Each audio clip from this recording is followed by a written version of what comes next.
মাননীয় মুখ্যমন্ত্রীকে মেসেজ করতে একটা কথা না বুকে পাঠা লাগে। What is this? দেবের প্রেমিকা রুক্মিণী নাকি বাংলার উর্বশী রাউটেলা, নিজের ঢাক নিজেই পেটান, নিজেকে নিজেই সুপারস্টার দাবি করেন। হ্যাঁ ভিউয়ার্স, এবার রুক্মিণীকে খোঁচা মারলেন মিস দত্ত। নতুন বছরে রূপলী পর্দায় নতুন রূপে ধরা দিয়েছেন দেবপ্রিয়া রুক্মিণী মৈত্র।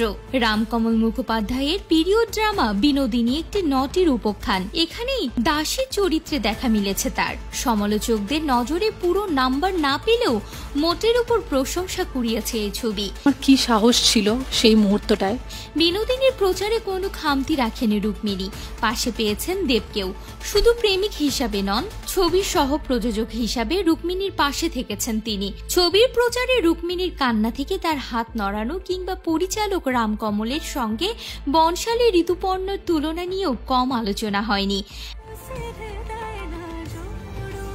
এমনকি ছোটবেলায় মায়াপুরে গিয়ে রুক্মিণীর চৈতন্য সেজে লাফানোর কথা শুনেও তাজ্জব হয়েছেন অনেকে। প্রচারের জন্য রুক্মিণীর এসব মন্তব্য অনেকের কাছে অতি রঞ্জিত ঠেকেছে। তাই এবার রুক্মিণীকে বাংলার উর্বশী রাউটেলা বলে খোঁচা দিলেন সমাজ মাধ্যম প্রভাবী তথা ইউটিউবার মিস দত্ত।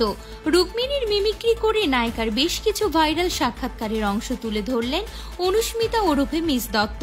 ভিডিওয় দেখা গেল বিনোদিনী রুক্মিণীর স্টাইলে সাজগোজ করেছেন মিস দত্ত। রুক্মিণীকে নকল করে তিনি বলেন, ছোটবেলা থেকে আমি মায়াপুরে যাই, ওখানে ছোট ছোট বাচ্চারা যখন গোপী ড্রেস পরে রাধা সেজে নাচতো, আমি চৈতন্য মহাপ্রভুর বেশে গেরুয়া বেশে দুহাত তুলে লাফিয়ে লাফিয়ে কীর্তন করতাম। দুহাত তুলে লাফিয়ে লাফিয়ে হরে কৃষ্ণ কীর্তন করতাম। রুক্মিণী আরেক সাক্ষাৎকারে বলেছিলেন, রাজ চক্রবর্তী জানিয়েছিলেন তার মতো হিরোইনের ঋতুদার হাতে পড়া উচিত ছিল।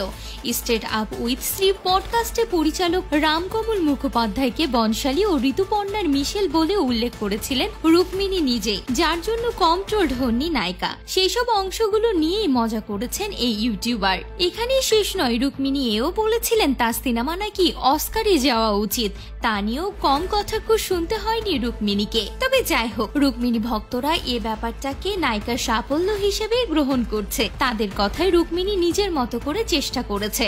তবে আবার অনেকে বলছে রুক্মিণীর অস্তিত্ব হয়েছে শুধুমাত্র দেবের জন্য। তো ভিউয়ার্স, আপনার কি মনে হয়, দেবের প্রেমিকা রুক্মিণী কি সত্যিই বাংলার উর্বশী রাউটেলা? অবশ্যই কমেন্ট করে জানাতে ভুলবেন না।